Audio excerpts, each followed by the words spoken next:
Nós vimos uma série de funcionalidades da linguagem JavaScript e agora a gente vai revisitar a atribuição considerando algumas capacidades específicas de desestruturação de dados do JavaScript que parecem que foram inspiradas em outras linguagens de programação como Erlang. São características importantes que facilitam muito a programação e que por isso precisam ser apresentadas, mas longe de serem funcionalidades complexas, apesar de serem funcionalidades importantes. Olhando para o nosso roteiro de apresentação aqui, nesse momento nós estamos nessa seção aqui que foi adicionada posteriormente depois do roteiro inicial desse projeto. Nós vamos ver as atribuições especiais de arrays e objetos com destruturação de dados e array e object spreading. Então vamos lá. Os últimos assuntos que a gente tratou foram assuntos bem complicados, porque eles demandam conhecimento que são muito além do conhecimento básico de linguagem de programação. Agora nós vamos voltar para dentro do JavaScript com muita força. Nós vamos nos focar em destruturação de objetos, atribuição com desestruturação de objetos e spreading, né, que são formas especiais de atribuição que são muito importantes para a passagem de parâmetros de função e para tratamentos de dados com um pouco mais de complexidade. Na verdade, são aqueles syntactic sugars, né, que são facilitadores de sintaxe que o JavaScript oferece. Eu lembro que a primeira vez que eu vi desestruturação de objetos foi programando para a linguagem Erlang. E eu só fui ver desestruturação de objetos muito depois em JavaScript, então acredito que isso tenha sido uma influência dessa linguagem, mas eu não tenho certeza. E isso também não é relevante aqui nesse momento. Mas assim, vamos pensar num objeto qualquer. Vamos declarar um objeto origin aqui e vamos dar para ele, na verdade eu já tenho aqui, ó, uma estrutura. E aí eu posso acessar os elementos internos de origin, como o nome, o sobrenome, mas eu posso também desestruturar esse objeto. E o que seria isso? Seria eu fazer uma declaração especial em que eu declaro do lado esquerdo da igualdade variáveis que eu quero retirar desse meu objeto. Então, aqui nessa atribuição, eu estou criando duas variáveis novas, uma chamada name e uma chamada surname, que vai abrir o objeto origin e extrair as chaves de mesmo nome. Então, vamos lá.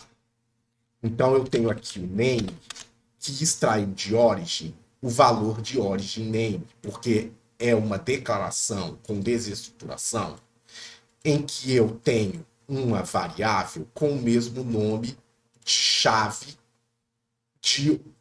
desse objeto origin aqui. Se eu fizer uma destruturação com alguma coisa que não está dentro de origin, não existe. A variável não existe, ela não está declarada dentro de origin, então não vai aparecer, ela vai continuar não definida, não atribuída. Mas eu posso pegar o origin e agora criar a variável não existe. E aí vou refazer, vou reatribuir. E aí não existe agora existe. Porque agora a desestruturação, ela encontrou dentro de origin o valor de chave não existe. E isso aqui, vamos pegar e vamos desenhar origin aqui de novo. Isso aqui é muito importante para a declaração de função, porque permite a gente criar funções que possuem declarações muito, muito, muito sofisticadas. Então vamos criar uma função aqui. Eu vou criar aqui uma função que ela recebe, em vez de ela receber um parâmetro nomeado, ela recebe um objeto. E vamos extrair dentro desse objeto o nome e o valor. Então, eu estou declarando uma função, que a função ela recebe um objeto desestruturado como parâmetro, e não um parâmetro qualquer. Vocês estão vendo que eu declarei a função. Vamos criar aqui, chamar essa função aqui de extract origin, abrir parênteses, abrir chaves, name, vírgula, value, fechei chaves, fechei parênteses. Isso aqui é uma declaração de função com extração de variável, com desestruturação. E aí aqui dentro eu posso ver.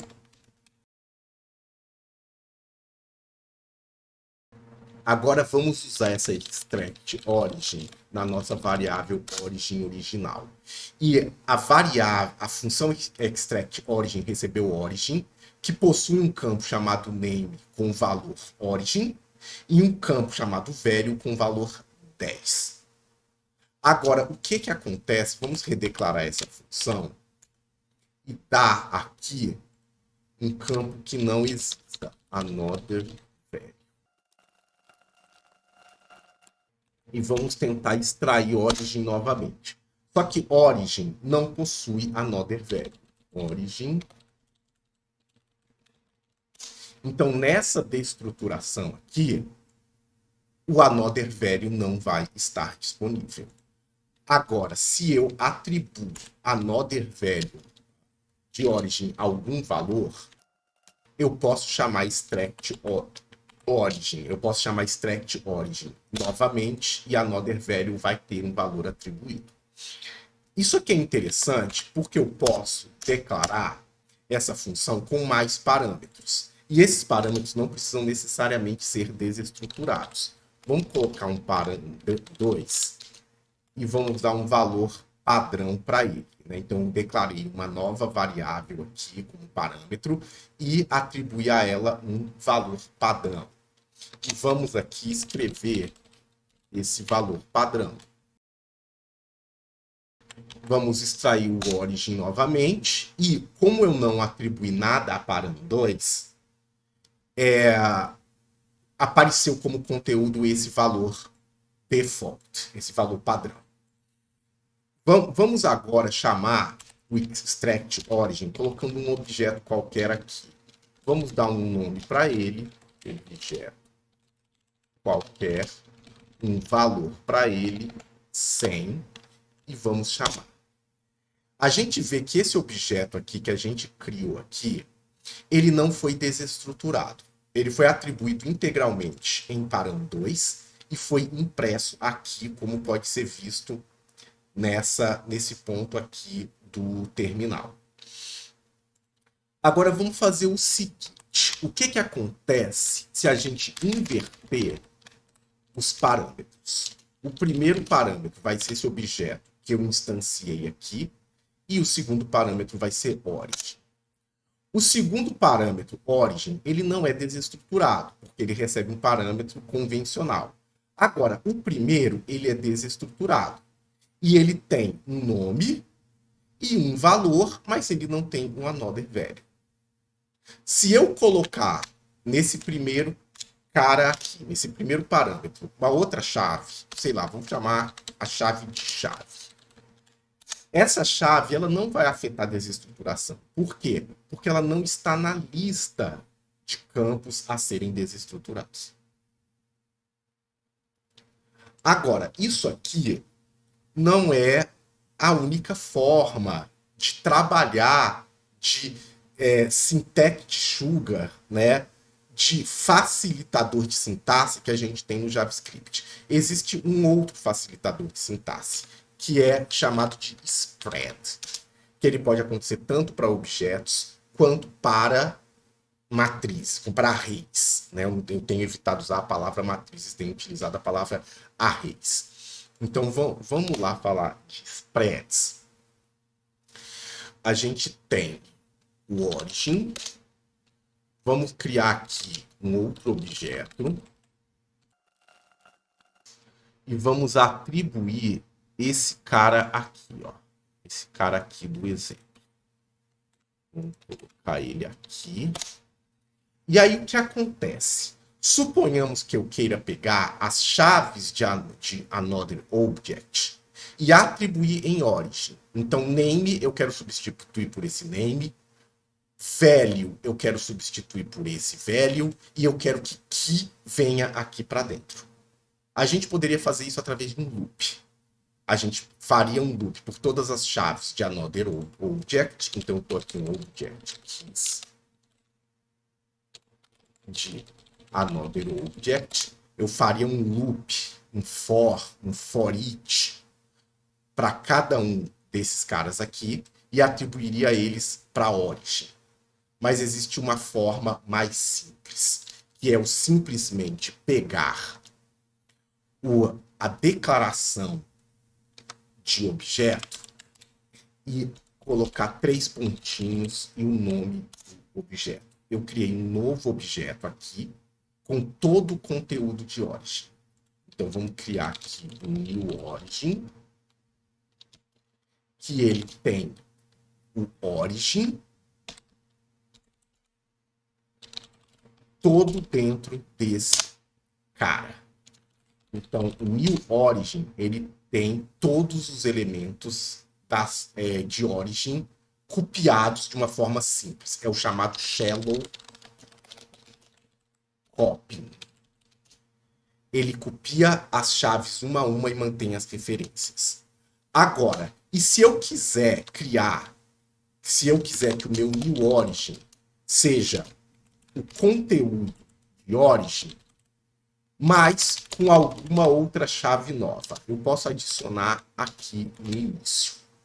Vamos dizer que eu quero que tenha uma nova chave que se chame new key. Eu vou colocar vírgula, 3 pontinhos e origin. E aí eu criei um novo objeto com todo o conteúdo de origin, mas com uma nova chave chamada new key.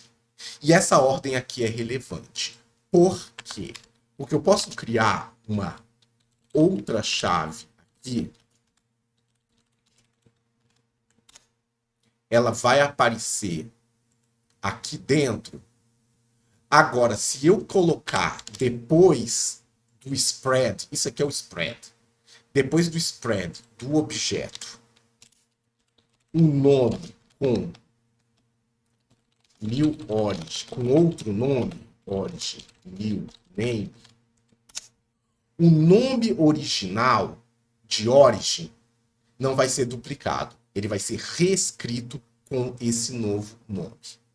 Agora, se eu colocar o spread no final,